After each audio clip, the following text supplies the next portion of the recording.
ആയുർവേദ ഗ്രന്ഥത്തിൽ ഋതുക്കളെ 6ആയിട്ടാണ് തരംതിരിച്ചിരിക്കുന്നത്. അതിൽ നമ്മൾ ഇപ്പോൾ ആയിരിക്കുന്ന ഋതുവാണ് വർഷ ഋതു. കർക്കിടമാസം വർഷ ഋതുവിലാണ് പെടുന്നത്. ഋതുക്കളിൽ തന്നെ ഏറ്റവും മോശം ഋതുവായിട്ട് പറയുന്നതാണ് വർഷ ഋതുവിന്. അതിന് കാരണം രോഗപ്രതിരോധ ശക്തി വളരെയധികം കുറഞ്ഞിരിക്കുന്നത് ഈ വർഷ ഋതുവിലാണ്. അതിന് കാരണം അതിശക്തമായ മഴ കാരണം അന്തരീക്ഷത്തിൽ വളരെയധികം രോഗാണുക്കളുണ്ട്. അപ്പോൾ രോഗം വരാനുള്ള സാധ്യത വളരെ കൂടുതലാണ്. പിന്നെ നമ്മുടെ ശരീരത്തിലേക്ക് നോക്കുകയാണെങ്കിൽ ത്രിദോഷങ്ങളായിട്ടുള്ള വാതപിത്ത കഫങ്ങൾ അത് കോപിച്ചിരിക്കുന്ന ഒരവസ്ഥയാണ് ഈ വർഷ ഋതുവിൽ.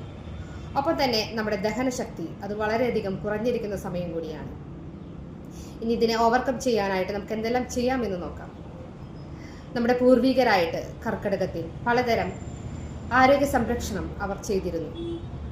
അതിനുള്ള ഉദാഹരണങ്ങളാണ് നമ്മളുടെ കർക്കിടക കഞ്ഞി സേവ, മരുന്നുണ്ട പോലെയുള്ള മരുന്നുകൾ ഉള്ളിലേക്ക് കഴിക്കുന്നത്. ഇവയൊക്കെ ഈ കർക്കിടക കഞ്ഞിയിലും അതുപോലെ തന്നെ ഈ മരുന്നുണ്ടയിലും നമ്മുടെ ദഹനശക്തിയെ വർദ്ധിപ്പിക്കുന്നതായിട്ടുള്ള മരുന്നുകൾ ആഡ് ചെയ്തിട്ടുണ്ട്. ഒപ്പം തന്നെ വാത പിത്ത കഫങ്ങളുടെ സമാവസ്ഥയെ നിലനിർത്താനുള്ള മരുന്നുകളും അതിലടങ്ങിയിട്ടുണ്ട്. ഇതുപോലെ തന്നെ മറ്റൊരു പ്രധാന കർമ്മമാണ് പഞ്ചകർമ്മം എന്ന് പറയുന്നത്. പഞ്ച എന്ന് വെച്ചാൽ അഞ്ച് കർമ്മങ്ങൾ, അതായത് വമനം, വിരേചനം, നസ്യം, വസ്തി, രക്തമോക്ഷം എന്നിങ്ങനെയുള്ള 5 കർമ്മങ്ങൾ.